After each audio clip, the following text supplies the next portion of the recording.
Welcome to Take the Helm podcast, where we will share stories, experiences, data, and best practices with industry leaders, friends, and dealers. From market conditions to insights, leadership development to tough conversations, take the helm. Hey everybody, good day to you all. John Green here with LeadHelm. Excited as usual to bring you great information about what's happening, all things digital, the digital sales process. And I always tell you why I'm excited, so I don't want to let you down. So I'm excited for a couple reasons, as usual this time, right? One, we are at time of this recording, we are in early days of summer. I think our first day of summer was just a few days ago. So we are in the full swing of season, right? If you're selling boats, if you're selling RVs, if you're selling motorcycles, side-by-sides, watercraft, whatever it may be, now's the time. People want to be using that stuff. So it's a great time to be in the business. That's one side of it. The other side, which always, I think, brings our entire team excitement, is we get to talk about how do we sell more stuff. And how do we do it through the digital opportunity that is at our front doors every single day? And if we do it right, not only do we sell the product, but we deliver such a great customer experience that we win. Everybody wins when we do this thing the right way. So that's cool. And today, we haven't done one of these in a little while. So the title of today's episode is Real Data, Real Results. So we're going to set the stage for you in a minute, but we're really going to share with you an exercise that we did in the month of May with a dealer and kind of take you from where they were, what we did with them, and the results. So real data, right? These are real people working with real customers, selling real product, real stores, in real time. So you're going to get all the reals coming at you with that. So as usual, I can't do this by myself, so I have two great, can't really call them guests, right? They're on the team. I see them every single day. So Aaron, co-founder of LeadHelm. Aaron, how are you? Good, John. Excited to be here as always. I love getting on here and having these talks, and even more excited about what we're going to share today. So the story that you're going to tell is quite amazing, and excited to be here. So it's good. No, it's cool. And you'll get to contribute a lot because you were really on the front end of setting this thing up, right? And then Erica, and we'll talk a little bit about Erica in a minute, she was the one that was driving a lot of the activity in May. So I just get the benefit of being able to report on all the great work that was done by our team and the team in the dealership out there. So I get the easy job on that one, but it's going to be fun to share. Yes. And for some of you, you may remember Adam. He was with LeadHelm for a bit, went and had a brief hiatus, and is now gratefully back with us. So Adam, Director of Business Development. How are you, Adam? You got to be sweating out there, action. Buddy. Yeah, man. I mean, you're talking about summer. I'm actually on the patio outside in Savannah, Georgia area. Thought it was going to be a little bit nicer with these fans, but it is freaking hot. It is freaking hot right now. It's humid too. Let's call it muggy. But doing good. Happy to be back. Psyched to be on this podcast. First one for me. Yeah. Ready to blow some minds with some data. That's for sure. Let's go. All right, let's do it. And we're gonna be mindful here. We know some of you will actually watch this. There's not a lot of graphics to today, but there is one report that we'll show, and then there's a bit of a calculator exercise that we'll do at the end. So we'll make sure we talk through those for those of you that are just listening as well. So if you can watch, great. If you can only listen, great too. Same content, and we'll make sure that it's digestible for everybody. So, the only reason that we exist is to help dealers sell more vehicles. That's the only reason that LeadHelm exists, right? We were dealers. We still have dealerships in the family. We practice what we preach every day in our own stores. And what's amazing about this story today is the results we're going to share with you came to be by doing everything that we talk about. Okay? Sometimes you have to put, actions behind your words and actually prove out that, hey, what we're talking about actually works. So that part of it is really cool. But we talk every day with you and internally about how do we capture, or how do we do a better job of capturing the opportunity that is digital leads, interest expressed through your website when they come into the store? How do we do that? Leads are there. You're already paying for that traffic. How do we do better at that? And right now, you guys are in the business, right? This isn't the easiest of times to be a dealer. We understand that. Challenges are real, right? We've got interest rates. We've got consumers, consumer confidence, right? If you look at those studies, that's at about a 6-month low right now. So there's some uncertainty about what's going to happen. Things are expensive, right? Again, for the most part, we don't sell need-based product. We sell want-based products. So those discretionary spends come into question a little bit with times like these. So that's happening a little bit. And we see it with transaction counts down in the stores. We see some website traffic counts down. We see lead volume down. We see overall profit in some case coming down. We see inventories on the rise. And obviously with inventories on the rise, we see flooring on the rise. And flooring for some OEMs is one of, if not the biggest percentage increase as an expense year over year of anything that you have on your books right now. So we have inventory, we just got to sell inventory. So the timing of this is really good, right? We're a week out from the end of the first half of the year. Guys, sports fans, what do teams usually do at halftime? Reset. Huddle back, figure out a game plan, strategize. Make adjustments. Yep. Right? What did we learn in the first half, and how are we going to approach the second half different? We're right here at halftime, so we're going to give you some good stuff to consider today, okay? The challenges are real. As we'll prove to you today, the solutions are real. They exist, and they're available immediately. All right. Last time we met, right? So episode 11, we had Erica and Jason on. We were talking about the first 10 days of the leads and how important those things are. And we mentioned the fact that Erica had just started on a project. Okay. And the project was this. Aaron will paint a little more color on this here in a few minutes. But we were going to take a dealer, and over the course of 90 days, we were going to install LeadHelm as a software. Erica, was going to handle leads inside the software, following the best practices that we teach. She was going to do that for 30 days. The next 30 days, Erica was going to be training and working leads side by side with somebody from the dealership, okay?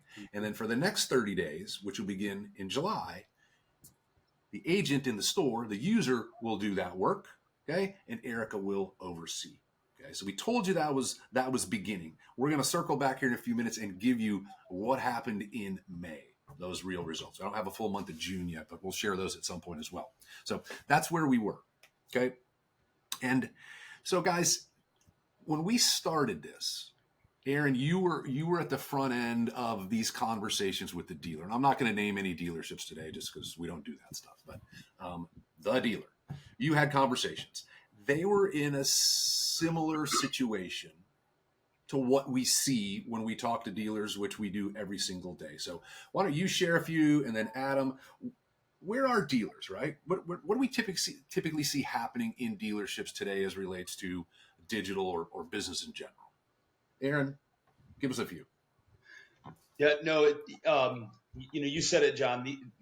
What I'm going to share, these are real pain points, that we see not only with this dealer, right? But it's many dealers that are in the industry are facing this. So I think it's kind of music to some ears if you're watching or listening. But I'm referencing just some notes here, but a big one was just overall lack of process. And let me back up. When we first engaged with this dealer, we learned a lot about them, and they learned a lot about us. And our goal there is to really understand what are those true, real pain points. Because when those pain points are real, and they're strong enough, it makes us want to react to that and do something about it. And that was one of the more refreshing things with the engagement with this dealer. But to the point, it really was around lack of process, and part of that was just doing it the way we've always done it. If you listen to some of my podcasts, I say that, we can't continue to do the same thing and expect a different result. So I think that's kind of where the dealer was at there. And, I think they realized some things, and these are partially the pain points was, just that, man, transactions are down. That's a real pain point. I mean, we have less people that are just pulling in and walking into the dealership. Mm-hmm. And, their eyes truly were on, look, there is opportunity here with these digital leads, right? Digital transactions. How do we get those things into more appointments, and also ultimately more sales? But, competition's real. There's competition in this marketplace with this dealer. And so, you've got, they really realize I got to be on our toes, large multi-line operation, with many different products. Mm-hmm. So with that lack of consistency, a lot of it was just, some of this was, not having the role, what roles, who do I need and what roles do I need them in? Who does what? And I'll just say it, this is a situation where leads are coming in, everybody's busy, no doubt about it that we're living in the swirl here at the dealership. I mean, we know what the swirl is like, it's real. And with that swirl comes, we're round robbing leads. That was kind of what was happening, in their process. So there was because of that lack of process and, those things, there was, lack of lead nurturing, right? Not seeing the leads nurtured, there was opportunity there. Not knowing some of the best practices, a lot of it's the how, how do we change some of these things so we can do better? Training, lack of accountability, that all kind of starts to stem from a lack of data. And overall, a big one is just the how. How do I do this differently? The one thing I loved in my first engagement here with this dealer was, look, we know there's a gap. We really truly believe there's a gap in where we are and where we believe we can get to. And so I think that's a big one, is their strong desire for a better outcome, and I think that's a big one, right? I mean, you're going to probably talk about this, John, but that's what this dealer said to me is, look, we believe there's a different way that'll get us a better result. We just don't know how. We need help, right? Yeah. And I will end with this last kind of part, turn over to you, Adam, is what differentiates us as dealers, and this is going back to where I first started in the industry, is gotta wanna, right? We know the book, we know Ed Lemko, that's where I grew up, that's where I started. And we all know that if you've been in this industry, you know what gotta wanna means. And I think that's not necessarily a pain point, but it's the reaction to those pain points, saying we have the gotta wanna to do something differently. And so those are real pain points that truly exist. A lot of us as dealers, struggle with. So that's kind of the profile and where we first met this customer. Okay. And Adam, similarities I would imagine between that scenario and the dealers that we don't yet work with, and where they are. What's their reality today? Similar, I think. Yeah, without a doubt. I mean, Aaron, you just touched on pretty much all pain points that anyone we talk to has, right? Everyone's struggling with conversion rates. They're struggling with ROI, all of the investments that they're making and what they're getting back on it. And really just making sales off of what they're getting in to see the results, right? And people want to improve, which was your biggest point, and don't know how, right? They just the lack of how is what's kind of out there right now. Some people are killing it. Some people are crushing it, right? Some people have a process. They have it dialed in. They're doing the best that they can, and they're really profitable with it. I think in 9 out of 10 dealers that I'm talking to, customers, whatever you want to call them, people just don't know what their data is to even have an idea of where to start and what to get to. There are no real goals even being set out there on what benchmarks do I want to hit? Do I want to hit something, that I can achieve, or do I want to set it even higher? Look at what we have. Look at what this customer did, right? Like we have set rates in our our product at 40, 70, 30 right now. That's right where it is right now. Remember the 30 thing, because that might change. But look at where they were at. This specific customer, we set benchmarks and they exceeded those benchmarks astronomically. And that was with the help of someone who really understands how to work and manage a digital lead, which then gives you the effectiveness that you need to convert those leads into sales.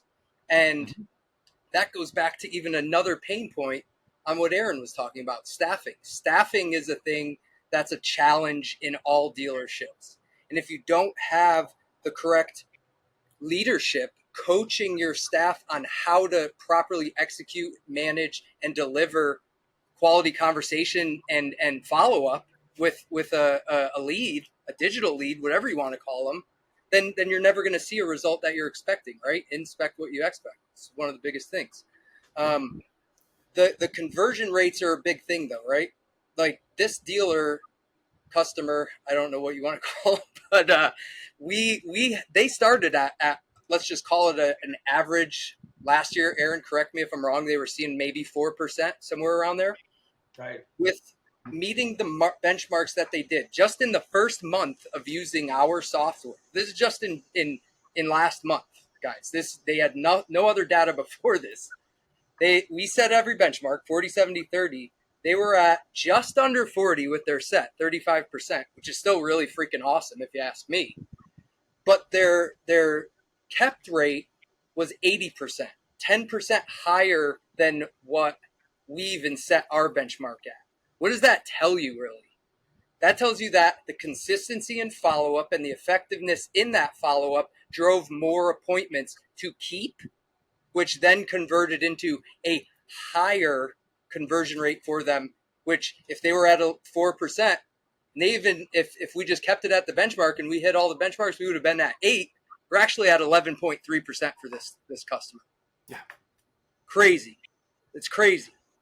It's crazy, and we'll show you some the actual screenshots that out of LeadHelm that support what Adam just said, right? Because LeadHelm, right, you work in the system and it's real data, real time, so that's where we are. But I think a couple things, guys, right?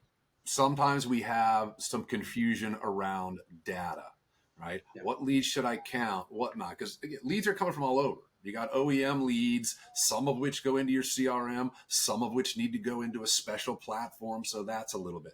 And you've got leads that are coming through your website. You've got third-party lead sources. We got all these. So there is a bit of confusion around that. But again, that's not the point of today's discussion. The point of today is to understand you've got leads every single day that are sitting there, and there's a better way to work them, a more productive way to work them that produces better results. So data's one. Adam, you mentioned, do they understand benchmarks that are out there? And if they do, is there a belief that they can actually achieve those things? Right. Well, the best way to get belief is to show, right, that it can happen. Yep. Right? Here, somebody actually did it. So it is possible. And then the other one, and you both have hit this, and this is the part where we kind of scratch our heads internally at LeadHelm to say, dealers should believe that there is a solution for this. I think I just don't quite understand that, right? A lot of people are talking about opportunity. Most dealers say, yep, I do think there's an opportunity. I don't think we're doing the best we can over there, but where's the follow through on, hey, there is a way and it's available right now. So we're going to go through the proof of this thing, because technology, process coaching, and active follow-up with a systematic approach will produce better results. Here's proof. So we started with the dealer, and Aaron covered some of their pain points. I'm not going to go through, but a lot of it was process. And we talk about process. There's a lot of things that fall under there, right? That is, who's following up with the lead? How long do I stay with the lead? Am I recording the proper number of phone calls and text messages and emails that have to happen right there? Who manages that? What's the communication between digital and the sales manager? What happens if I have a customer online that I need the sales manager's attention? How do I turn that over and not lose track of what's happening? All those things they just didn't know. And they were great. They're like, guys, we don't know. We just need you to tell us what to do. I'm like, okay, let's do that. So we had this piece here, right? Not clear accountabilities, no definition to roles, communications, and so forth. So we had that piece going on, but they saw opportunity. So that's great. So then we go in, right? And so you're working with the GM on this, Aaron, and talking through, because honestly, they had tried this just with a subscription by themselves. And they came back and said, you know what? We can't figure this out. We need to take a minute and catch our breath. And so this is where this customized solution comes in, right? As we just don't have one thing that we just sell off the shelf and it's going to be, hey, this fixes everything for everybody. Everybody's different. Every system needs to be set up differently.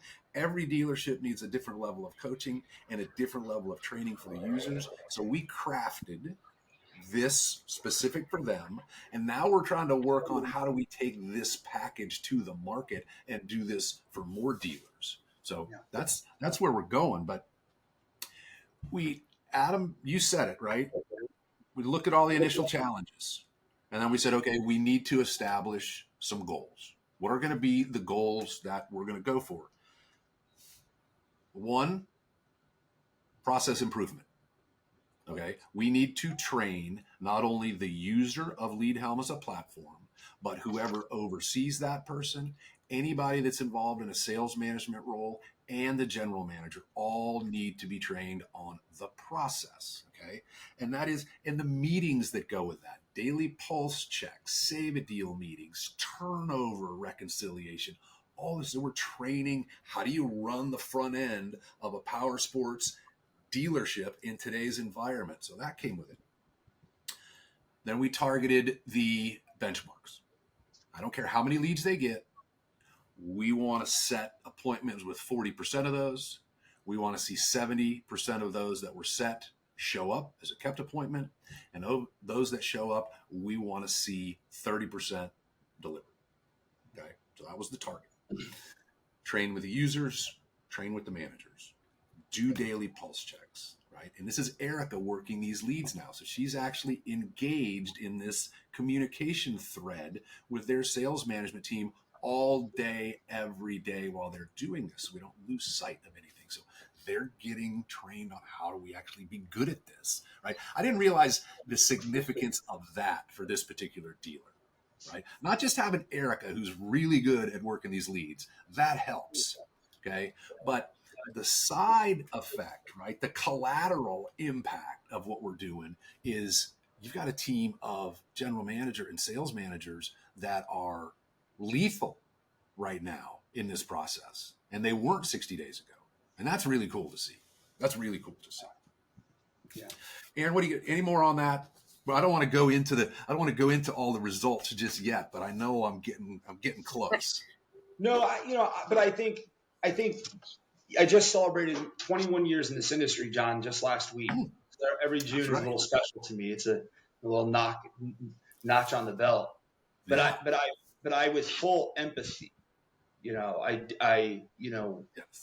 we talk about data, all these things, results. I can really truly emphasize as a general manager, as a sales manager, that it is hard, and that, that's all I can say.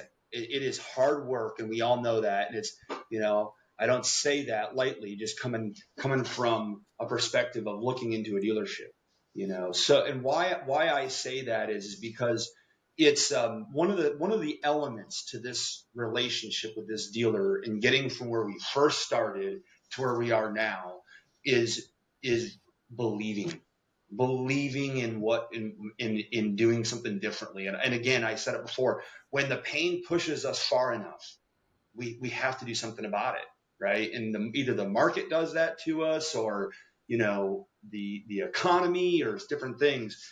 One of the key elements was getting everybody bought in here, right? Because I'm working with the owner, and we were really, really engaged with the general manager and the sales manager. And I think that's where I really give praise to this specific dealer and the ownership, is to not just say, we're just going to go do something.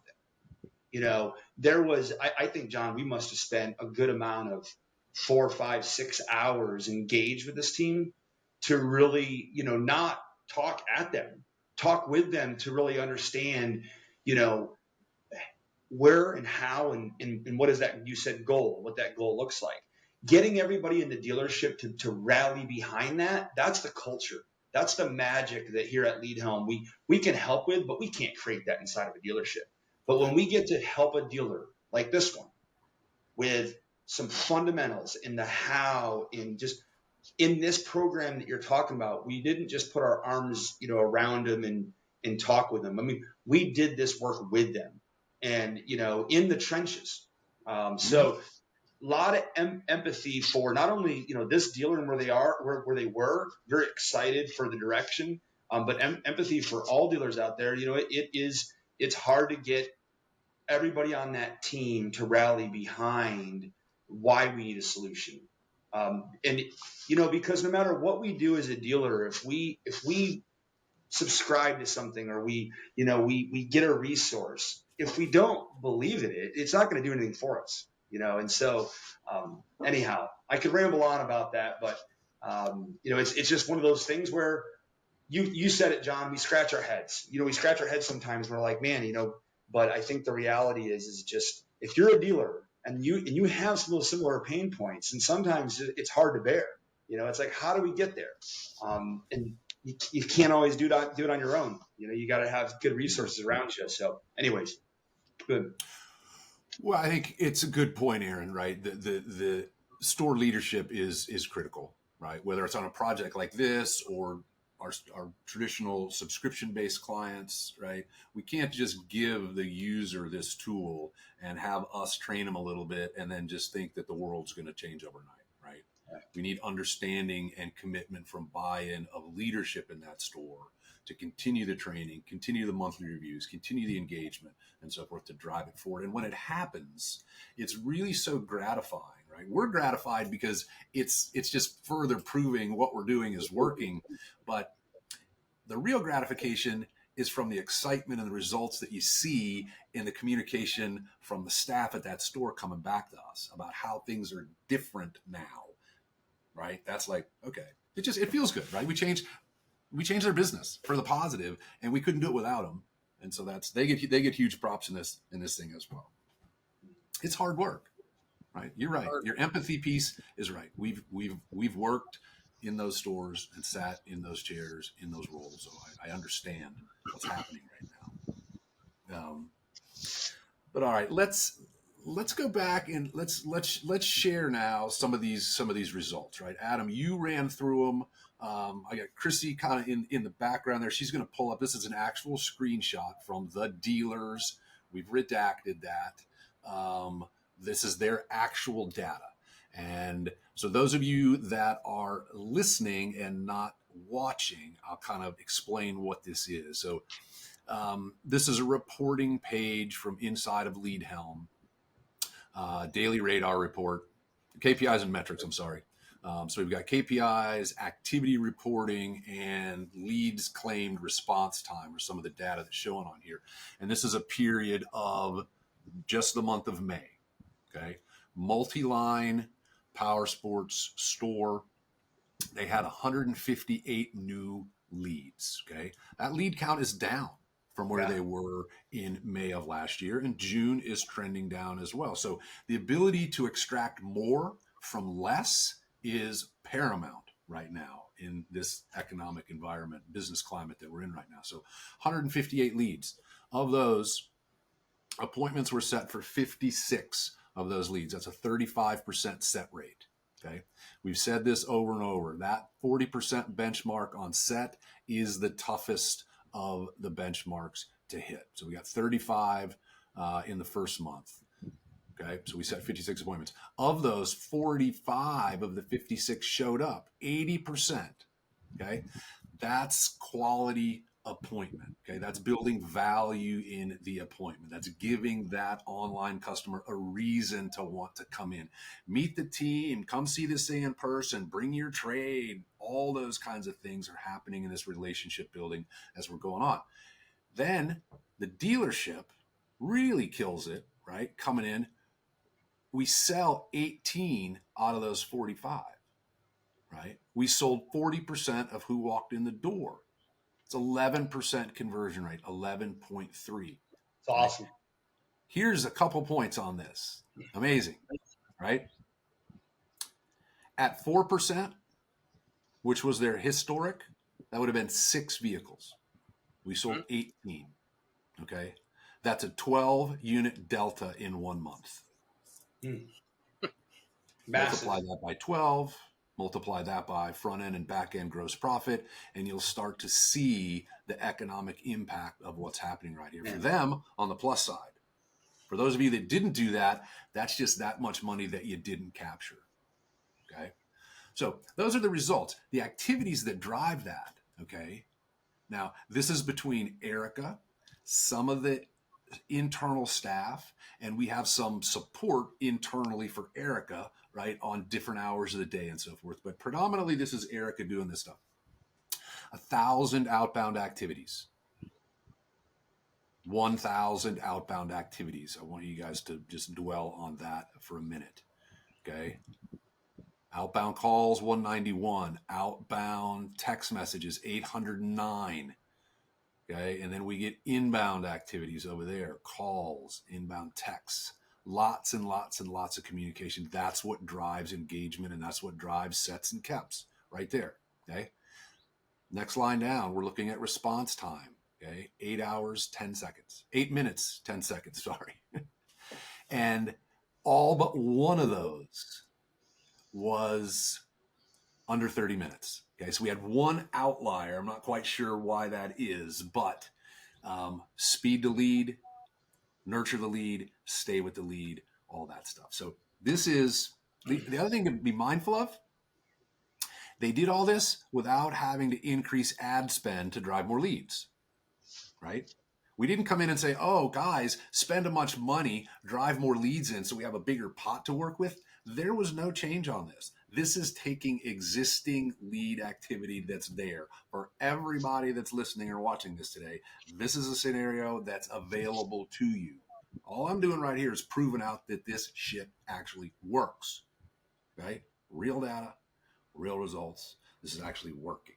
So, Adam, you dug into this a little bit more on a case study on this. Any other thoughts on where this dealer went and what it actually means to him? I mean, you covered a lot of good points, John. You know, really, you look at the benchmarks, you look at what they actually hit, and that's based off of consistent follow-up, right?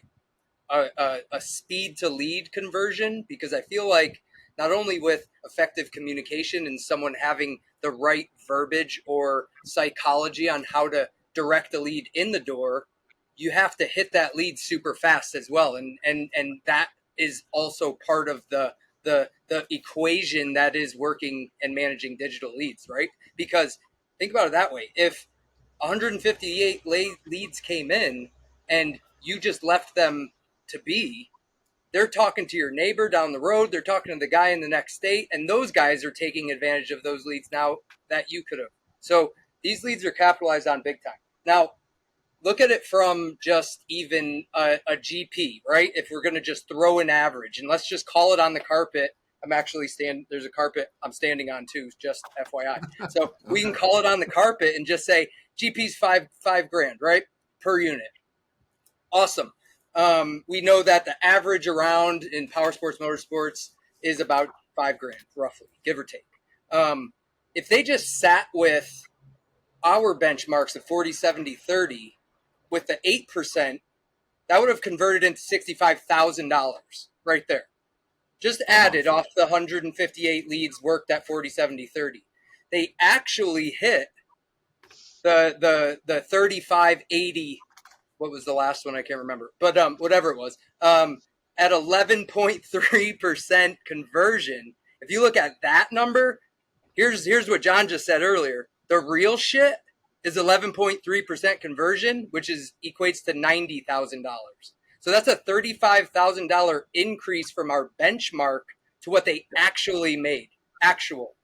Yeah. That's really good. That's really good results. So, you think about it. What did that do? Improved their conversion rates significantly, impacted their gross profit, how we enhanced their lead to sold conversion rates from their baseline, which was 4% average, gave them a benchmark of 8, and then actually blew that out of the water with 11.3. Like, consistent improvements in sales processes, conversion and efficiencies yield substantial, remarkable financial benefits for anyone using a program, a coaching, anything similar to this. But clearly, we've got it for you. So it is what it is. It's tremendous. I think two comments on there. Speed, yes, and I think we want to make sure that we really look at speed to lead the right way. It's not just response to the initial online inquiry. Okay? Right. That's important. We got to get there first. But anytime a customer responds back to something, anytime they choose to re-engage and reach out to us, they're in the moment emotionally to want to talk about this product and this community and this lifestyle and this potential purchase. We got to be fast on any time they engage, because I got to get them when they're in the right headspace, right? Yeah. So it's not just be quick once. You got to be quick every time. I think to touch on that too, John, that's super important, right? Like, you look at these digital leads as in almost the immediate response. And then what happens after that? Sometimes it's just left alone. No one really works it, whatever happens, right? If no one raises their hand. We have to shift our mindsets as dealers on the side of, if someone walks into your showroom and you greet them, you say hello to them, great, right? Oh, I'm just looking. Okay, cool. You look like a guy that really knows what he wants anyways. I'll leave you alone. I'm over here if you need anything. That's the same mentality we have to have with digital leads, because if someone just, you shoot a text, hey, I was looking at this unit. Great, I got you, whatever you need. We start following up. They go dry, and then they reach out again. They're raising their hand. You want to hit them back immediately, because maybe that could be the day that they're going to sell. That could be that point when they're going to walk in the door and say, I'm ready. Yeah.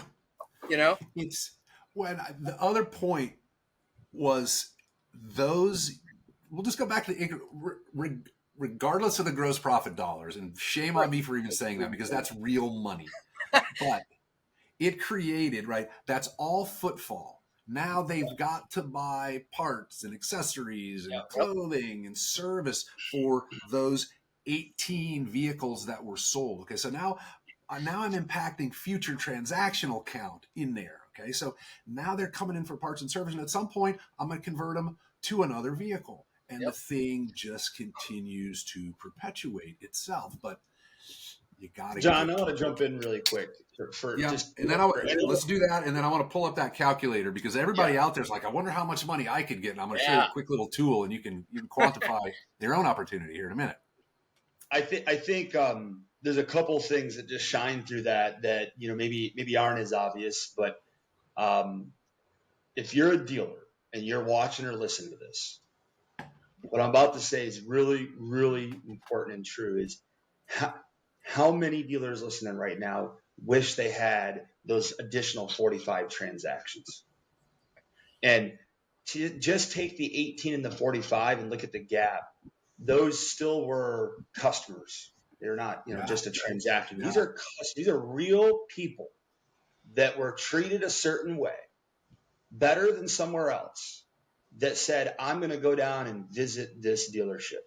Right. So there is a lot of opportunity. I'm all about the flywheel, right? I mean, it is hard to get the flywheel turning, but once it's turning, life gets a little bit easier, and you build off that, the snowball effect. This dealer, we're talking about May.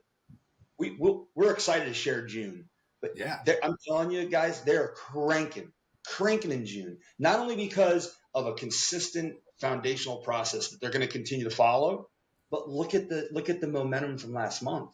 I mean, there's opportunity to meet on that bone just there. You said it, John. I mean, one of the most eye-opening things that we can look at as a dealer is lifetime value of a customer.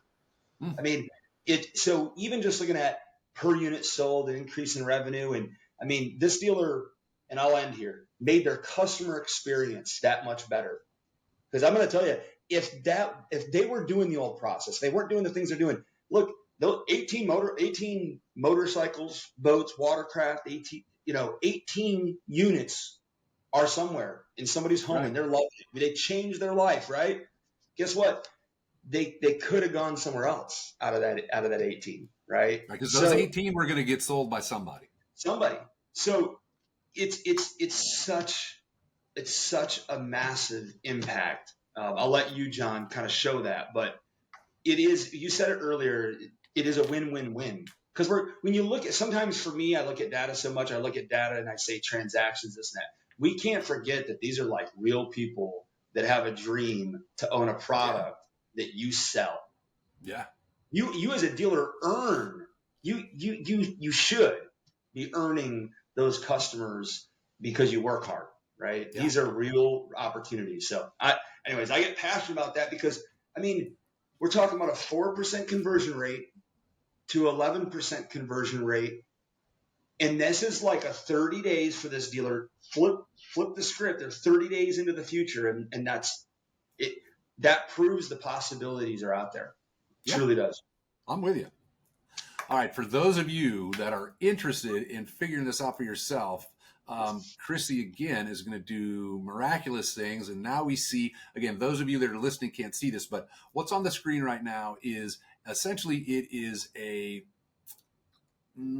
I would call it an opportunity calculator, quite honestly. It really is going to show from where you are if you could move performance to the benchmarks that we talked about. And what you're going to see on here is we decided on Friday, we have upped the benchmark for delivery to 40.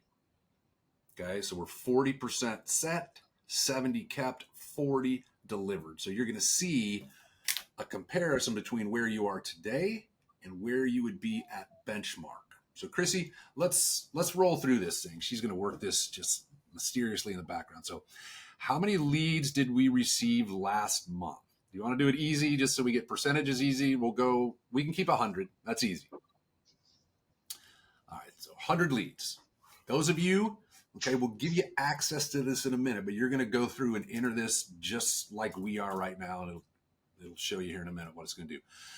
So we had 100 leads, and how many appointments did we set on those? Let's say we set 25, which is probably way higher than many. And of those, how many do we want to show up? It's 25. Let's have 13 show. All right. And then 13 showed, and I sold 5.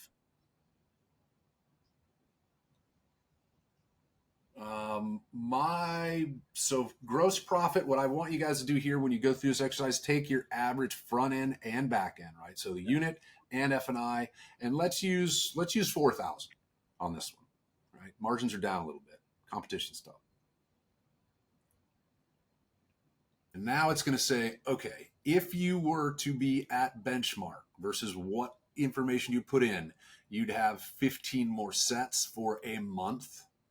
You'd have 15 more kept appointments, and you'd have 6 more sales. And what does that equal if we take that additional 6 incremental units a month times the $4,000 gross profit, right? 6 times 12 months times the gross profit, $288,000 in not just revenue, not top line revenue, that is gross profit on there, right? So all you got to do is take some expenses out of that thing, and you've got actual net profit. That's money flowing to the bottom line on that part.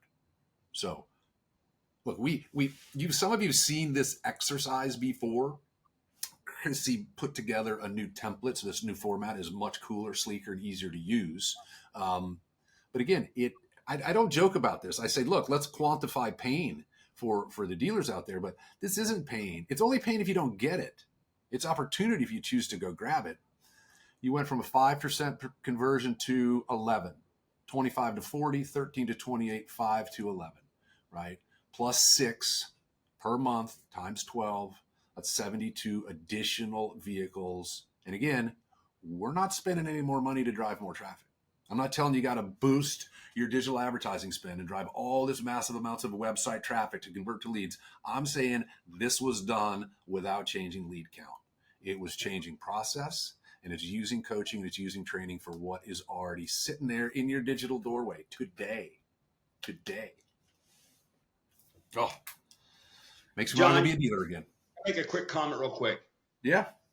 I think we got to put a real big asterisk around, you did something big right there. You changed a data point that we have preached for a long time, the 40, 70, 30 rule.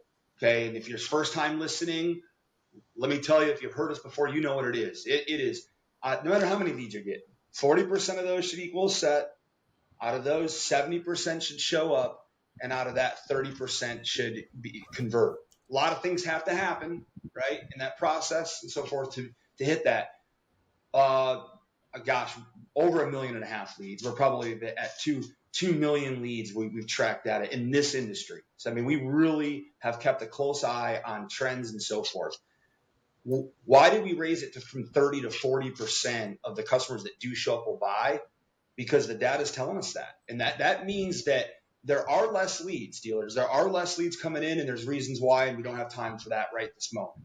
But with that smaller amount of leads coming in, it puts an emphasis on why set and kept is so critical, because more of them are going to buy than they did maybe a year or two ago. So it's even more proof in the fact that every lead and every appointment counts. So just want to add that. It's big. Good point. Yeah, no, you're right, Aaron. I did gloss over that a little bit, but when enough of our existing clients are achieving 40% on that, it's time to make that, right? Because it's doable. Let's set the target and let some more people go do that. So I think a couple things that can happen here for those of you listening, right? You'll have the ability on the screen or through the chat to find the link to that opportunity calculator. Okay, so my suggestion is, look, just use it, right? Just use it. You can do it as many times as you want. You can plug in different scenarios and see what's there, right? In your own mind, you've got to determine, is it worth it to make some change, okay? Because it's not going to happen just by itself. There is some work, there is some change management that has to go with that, but it's okay. The results are speaking for themselves that it's worth it, okay? That's one. We've also got, it's not an announcement here today, but we continue to work on packaging some additional offerings, I guess, to the market. But it's really all based on what Aaron talked about earlier, a customized solution. Right? Where are you now? What are you doing? How many leads do you get? What have you tried before that's worked? What hasn't worked? What are your pain points? Because again, we don't have just one off-the-shelf solution. That's just not how we operate, because all stores are different and all people are different. All people are different people. Okay, so we have to be aware of that. But do the calculator. Sign up for the newsletter, right? Go to LeadHelm.com. At least sign up for the newsletter, because then you'll get all kinds of information like this. You get links to blogs, links to podcasts. You get announcements of what's happening and so forth. So at least be mindful of that. And to me, as I say to you guys a lot of times, those of you that took the time to listen or watch this, kudos to you for being a student of the business. Yeah. Okay? We can't be heads in the sand right now. It's too tough, right? It's going to get easier at some point. I don't know when, but right now it's a bit of a grind. So leverage what you can, and you did a lot today by committing 45 minutes to us. Hopefully there's some good little nuggets there, and we're happy to help wherever we can. This is what we do. It's what we love to do, right? How do we sell more, make people's lives better, do it with a great customer experience? Everybody, again, manufacturer wins, customer wins, dealer wins, we win. Oof, let's all win, okay? Adam, final thought. Just ready to go. You guys can hit me up wherever you want. So reach out on LinkedIn, call me, email me, text me, whatever you want to do. I want to talk to you. I want to talk to anyone that's really interested in, let's just see your results now, see where we can get you. And if it works, it works. If it doesn't, we can shake hands, and when you're ready, we can talk then. But right now, I just want to talk to anyone that's ready to talk. Let's go. Excellent.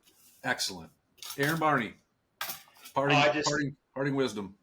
Hey, love being on these. I get so excited every time we're on these together. So I just have a challenge. If any dealer is listening to this, watch this, fill out that calculator, right? And just open your eyes to some opportunity. And you say it better. I don't know exactly how you say it, John. You can do nothing, or you can, do something. I'll let you end with that. You say it better than me, but, um, but maybe that's what it is. You can do nothing, or you can do something. It's That's free right. to talk to us, right? We love engagement with dealers. We're passionate. We've been dealers. We understand, and we just even if we can help you in your current state, and it's just a conversation, we love to, right? So Absolutely. keep rocking. And it's halftime. Let's recalibrate, and we got a lot of time left in the second half. Oh yeah, That's right. Time to make halftime adjustments. Call us and we can help you. Everybody, again, thanks for the time. Adam, Aaron, always a pleasure. Insights are valuable. And to everybody out there, thank you again for the time. We're here when you need us. That's right. All right. Thanks, everybody. Have a great day.